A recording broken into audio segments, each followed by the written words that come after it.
to put you down. But when the athletes realize the coach will do anything to support their success, they will do anything for the team and for the coach. Saul, have you heard about the women's rugby sevens situation? No. I just caught it on, I don't know whether it was Facebook or not, but over the years, they were challenging, they've been ranked number 3 in the world, and they have over a number of years, they've got the coach has lost his job sort of because of what you talked about, abusive treatment. I'm not sure of the details, but reading into the extended exchanges, it's exactly what you're talking about. And I don't know whether Sam or Kim have followed that story at all, but I read it. I just read on CBC Sports. But what's interesting is the twist is that the coach wants all of the accusations also made public. So they did a full inquiry and they did a full interview of everyone. And he feels so confident in the way that he conducted himself. He wants it made public so that his name is not run through the mud because of this, I guess. So, what does that mean? Does it mean that he was abusive and it was fine at the time? Or does it mean that, there is extenuating circumstances? I don't know. So I'd be curious to see what the full extent was, because he heard all of the transcription and now he wants it made public. He's the one, which is interesting. Yeah. Well, it's a little bit like the discussion we were having earlier about checking and physicality and competitiveness and so on. There's some kind of gray lines in some respects.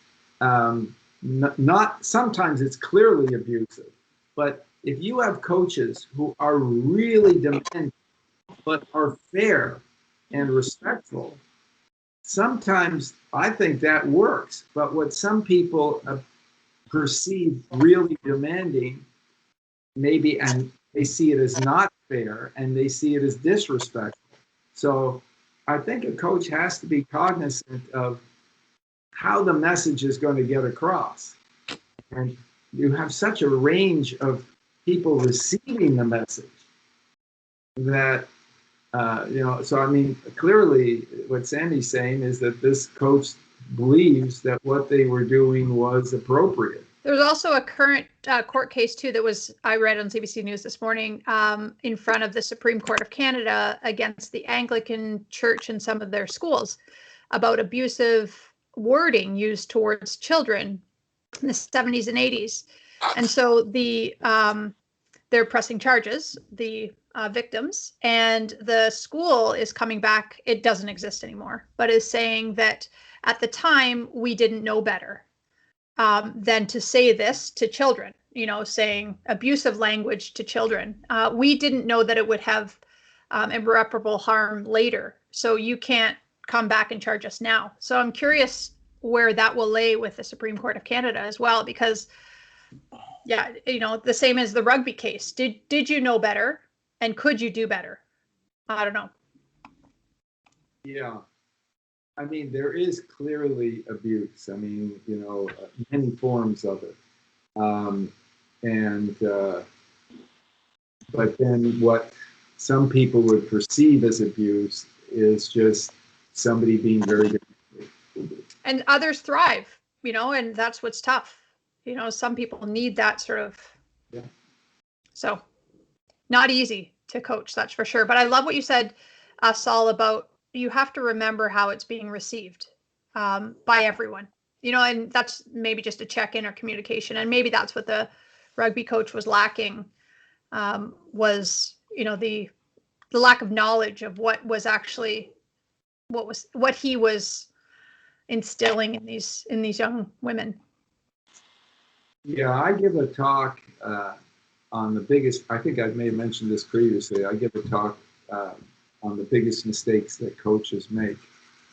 Too much negativity, negative eyes, a variety of things. But one of the things is insensitivity. And by insensitivity, I mean not realizing how you're broadcasting your message and not realizing the sensitivity of the people you're talking to. I mean, to be an effective communicator, you've got to know somewhat your style, and you've got to be able to read who the audience is. But that's not to say that you give up what you believe. I mean, some people aren't able to handle straight feedback, and they might interpret that as being abusive. It's certainly gray areas. My goodness. So So, Tim Bothwell, go ahead, Tim.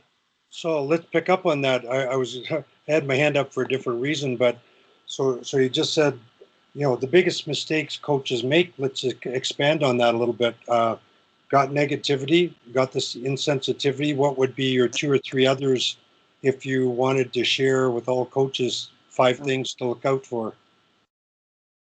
Negativity, excessive emotionality, too much information. I think negativity, insensitivity, too much emotionality are the main ones, but lack of fun. What are the others? As I said, too much information. I have a list of 12. Those are five good ones, though. If you like negativity, insensitivity, too much information, lack of fun, and being overly emotional, Yeah, and not in the moment, as Wally and we always like to talk about. Inconsistent in the sense that you're treating some players one way, other players another way, within reason. I mean, again, if we have a rule that it's you got to be here 5 minutes before, on time is 5 minutes before what we say, and everybody is held accountable to that. That doesn't mean that everybody gets the same ice time. I mean, we're not, it's just, but inconsistency, playing favorites. I remember I was working with the Vancouver Canucks, and we were on a road trip, and it was just before the All-Star break, and I had just joined the team. Mike Keenan was coaching, and we had a terrible game in Nashville just before the break, and the players were supposed to get like 4 days off, but because it was such a terrible game, Keenan said no. The break was canceled, and there was 1 day off or something.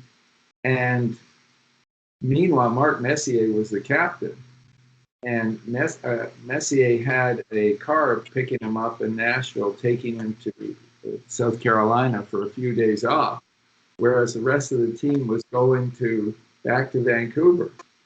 And so one of the players came up to me, actually it was Brad May, and Brad said to me, "So what do you think of the fact that we've all got to go back and we don't get a break, and our captain's taking, 3-4 days off and going to Hilton Head?"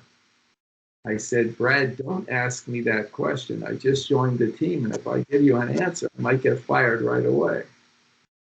And so that kind of inconsistency doesn't help.